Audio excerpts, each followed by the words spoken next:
Om Sairam. Welcome to my channel Sri Sai Divya Charanalu. Baba గారి దివ్య చరణాలకు నమస్కరిస్తూ బాబాకి ఎంతో ఇష్టమైన శ్రీ దాస్గన్ మహారాజ్ గారి కోసం మరికొన్ని విషయాలు ఈ వీడియోలో తెలుసుకుందాం. వీరు అహ్మద్ నగర్ నుండి 14 కిలోమీటర్లు దూరంలో ఉన్న అకోల్నేర్ అనే గ్రామంలో స్వర్గీయ శ్రీ సావిత్రి శ్రీ దత్తాత్రేయ దంపతులకు జన్మించారు.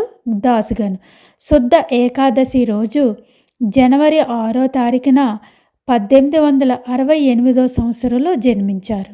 వీరికి రామ్ మరియు లక్ష్మణ్ అనే ఇద్దరు సహోదరులు, ద్వారక అనే సహోదరి ఉన్నారు.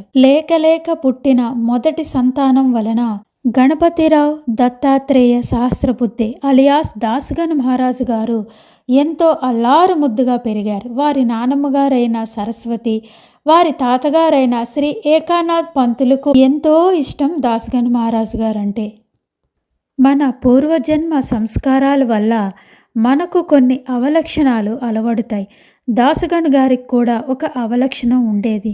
అది ఏంటంటే ఎదుటి వారిని చాలా చులకనగా మాట్లాడడం, వారి చేసే వ్యాఖ్యలను మళ్ళీ హాస్యంగా మాట్లాడటం చేసేవారు. ఒకసారి దాస్గన్ మహారాజు గారు చదువుకునే స్కూల్లో సమాజంలో విద్య ఏ విధంగా ఉపయోగపడుతుంది, విద్య వల్ల మనం సమాజానికి ఏ విధంగా సేవ చేయగలం అని ఒకరోజు ఉపన్యాసం పెడుతుంది. దానికి ఆ రోజుల్లో సంఘ సేవకురాలైన శ్రీమతి తారాబాయ్ అనే ఆమెను పిలుస్తారు. ఆ స్కూల్ యాజమాన్యం అందరూ కూడా. ఆమె వచ్చి ఉపన్యాసం ఇస్తూ ఉంటుంది. ఉపన్యాసం చెప్తూ చదువు అనే సబ్జెక్ట్ నుంచి స్త్రీ విషయానికి వెళ్తుంది. స్త్రీ సమాజంలో అణిచివేయబడుతుంది. అందరూ కూడా స్త్రీని అగౌరవపరుస్తున్నారు. స్త్రీకే అన్ని బాధ్యతలు ఉన్నాయి. బాధ్యతలు మగవాళ్ళు పంచుకోవటం లేదు. మగవాళ్ళు కూర్చొని తింటున్నారు.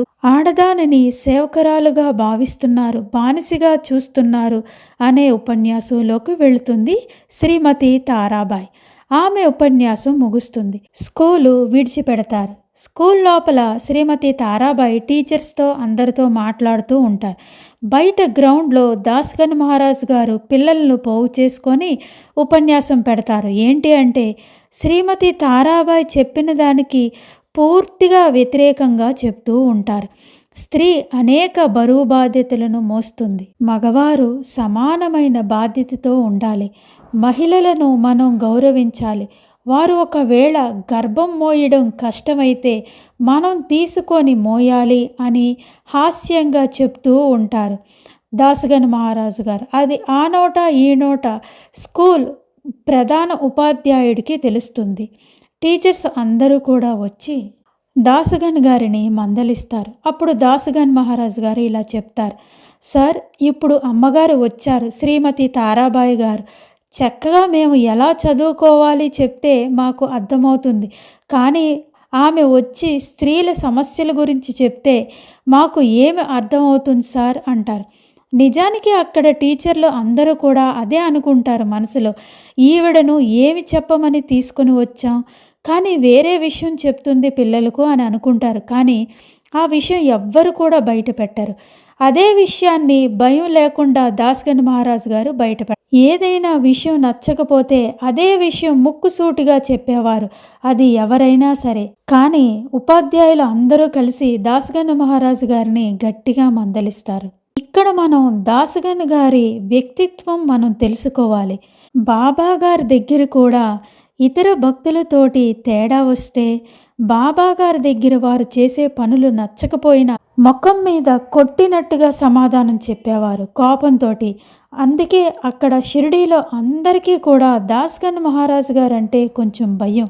వారి కోపంతో అందరినీ అడిగి కడిగి పడేసేవారు. అటువంటి నైజం. అందుకే దాస్గన్ గారి దగ్గర ఏమైనా మాట్లాడాలి అంటే జంకేవారు ఆ రోజుల్లో షిరిడీలో ఉన్న భక్తులు అందరూ కూడా. అంతేకాకుండా దాస్గన్ మహారాజు గారు కూడా ఎప్పుడు మితంగానే మాట్లాడేవారు. మంచి పాండిత్యం ఉంది. గట్టిగా మాట్లాడితే మనలోని ఉన్న లోపాలను బయట పెడతారు అనే భయం ఆ రోజుల్లో షిరిడీకి వచ్చే భక్తులు అందరిలో కూడా ఉండేది. అందుకే బాబా ఎప్పుడు దాస్గన్ మహారాజు గారు ఏదైనా పుస్తకం రాయడం కోసం షిరిడీకి వస్తే ఎప్పుడు మసీదులో కూర్చొని రాయనిచ్చేవారు కాదు బాబా. మసీదుకు దగ్గరగా ఉండే విఠల్ మందిరంలో కూర్చొని రాయమని చెప్పేవారు బాబా. ఏదైనా అనుమానం వచ్చినప్పుడు మాత్రమే వచ్చేవారు మసీదుకు దాస్గన్ మహారాజు గారు. అలా అంత భద్రంగా పెట్టారు బాబా దాస్గన్ మహారాజు గారిని. అయితే స్కూల్లో ఆ విధంగా గొడవ జరిగిన తర్వాత దాస్గన్ మహారాజు గారికి టీసీ ఇచ్చి పంపించేస్తారు. ఎంతకీ చదువుకునేవారు కాదు. ఎలాగైనా చదువు నేర్పించాలని 1886 నుంచి 1889 సంవత్సరం వరకు దాస్గన్ మహారాజు గారికి శిక్షణ ఇవ్వడానికి ఆంగ్లంలో గ్రాడ్యుయేట్ అయిన శ్రీ టక్కర్ని నియమిస్తారు. ఎలాగో ఒకలాగా 10వ తరగతి వరకు పూర్తి చేస్తారు దాస్గన్ మహారాజు గారు. అతను జీవితంలో స్థిరపడాలని అతని తల్లిదండ్రులు మరియు తాతమామలు అందరూ కూడా అనుకుంటారు. అందుకోసం పెళ్లి చేయాలని భావిస్తారు. 1891 సంవత్సరంలో 23 సంవత్సరాల వయసులో అహ్మద్ నగర్ జిల్లా జామ్ఖేడ్ తాలూకాకు చెందిన శ్రీ నారాయణరావు రనడే కుమార్తె అయిన సావిత్రిబాయి అలియాస్ భయ్యాతో వివాహం జరిగింది. అయితే మామూలుగా మహారాష్ట్రలోని శృంగార గీతాలను ప్రదర్శనలను లావణీయులు అని అనేవారు. ఎందుకో దాస్గన్ గారికి ఆ లావణీయుల మీద మక్కువ. వారి పినతండ్రికి మాత్రం ఎలాగైనా దాస్గన్ గారిని సెటిల్ చేయాలి, జీవితంలో స్థిరపడాలి అని అనుకునేవారు. ఏదో ఒక ఉద్యోగం ఉండాలి అని ఆయన పలుకుబడి ఉపయోగించి జనార్దన్ పంత్ గారి భార్య చెల్లెలి భర్త అయిన బరోడాలో ఉన్న మున్సిప్గా పనిచేస్తూ ఉంటారు. ఆయన దగ్గరకు పంపి ఉద్యోగంలో పెట్టమని అడుగుతారు. బరోడా సంస్థానంలో ఒక ఉద్యోగం ఇస్తారు. చక్కగా 4-5 నెలలు ఏది గొడవ లేకుండా ఉద్యోగం చేస్తారు. అయితే జనార్దన్ పంత్ గారు దాస్గన్ మహారాజు గారి చిన్నతండ్రి అనుకుంటారు, మనవాడు సెటిల్ అయిపోయాడు, వివాహం కూడా అయింది అని, అమ్మయ్య మనవాడు జీవితంలో స్థిరపడ్డాడు అనుకుంటారు. కానీ 8-9 నెలలకే అక్కడి నుంచి వచ్చేస్తారు. ఎందుకంటే స్వతంత్రంగా జీవితానికి అలవాటు పడినవారు.